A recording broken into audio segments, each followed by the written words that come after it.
Speaker. Matt Ducey. Thank you very much, Mr. Speaker. Can I just say that last example of a opposition that is arrogant, tired, lazy, out of touch and out of ideas, Mr. Speaker. Can I say, Mr. Speaker, as a Member of Parliament for Waimakariri, what an exciting place the Waimakariri is to live, work and play, Mr. Speaker.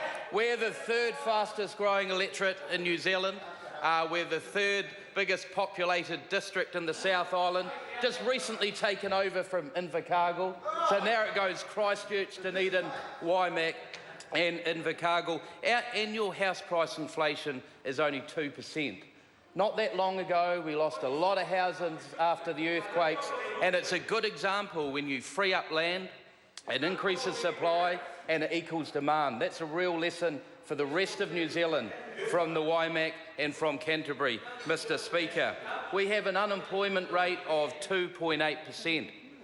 So when I'm out and about in my local electorate, business after business is saying to me, how can we get more staff into Canterbury and into Waimak? And we have a buoyant economy, a local economy, fuelled by residential and commercial construction, and a very high-achieving retail sector. It was great to see the opening of the new Farmers Building in Rangiora recently. That's very much the last of the anchor projects for our regeneration, and it's great to see that district moving forward. I get to meet a range of people through my work, Mr. Speaker, and people tell me that Waimak and Canterbury is on track and we're heading in the right direction. But we see that nationally, Mr. Speaker. When you see a GDP growth rate that we have, the envy of all OECD countries, an unemployment rate around 5%, one of the highest rates of workforce participation we've ever had in the history of New Zealand, Mr. Speaker. It's great to see a vibrant economy. And let's not forget, because on this side of the House, we know a developed, competitive economy supports and protects its people, and especially its vulnerable people, Mr. Speaker.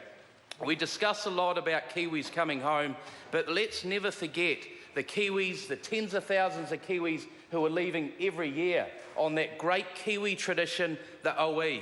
And those Kiwis get out there, Mr. Speaker, and they travel the rest of the world, and they quickly realise that in a globalised world, a country that has a competitive and a developed economy is a country that increases the living standards of its people and increases the sustainability of its environment.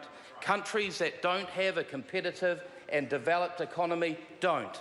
It's as stark as that, Mr. Speaker. It's a choice. And it's great to see that this government is supporting a competitive economy, Mr. Speaker. Because what we know is that a developed economy will protect our vulnerable people. Look at the Salvation Army's State of the Nation reports.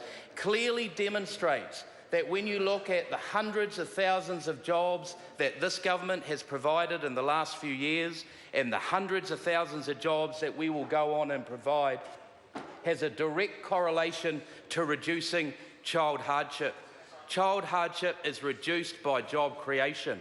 And when you look at our ambitious target of removing tens of thousands of young children out of beneficiary-dependent families, that's in fact what we've done, and that's in fact what we're doing. And we can be proud of that, Mr. Speaker.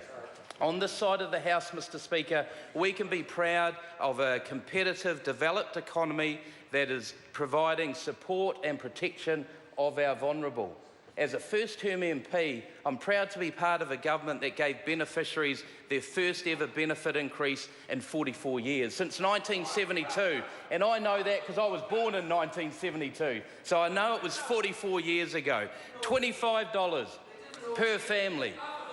And then $12.50 increase for working for families, increased expenditure and allowance into childcare, Mr. Speaker. When you look at increasing access to GPs for under 13s, the statistics came out, Mr. Speaker, increased enrolment by 16%.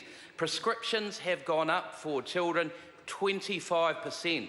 Showing that we're increasing access to medicines. Māori participation with GPs up 17%, Pacific Island up 14%, and the best benefit of all, Mr Speaker, serious presentations to A&E for under 13s down 5%. Thank you, Mr Speaker.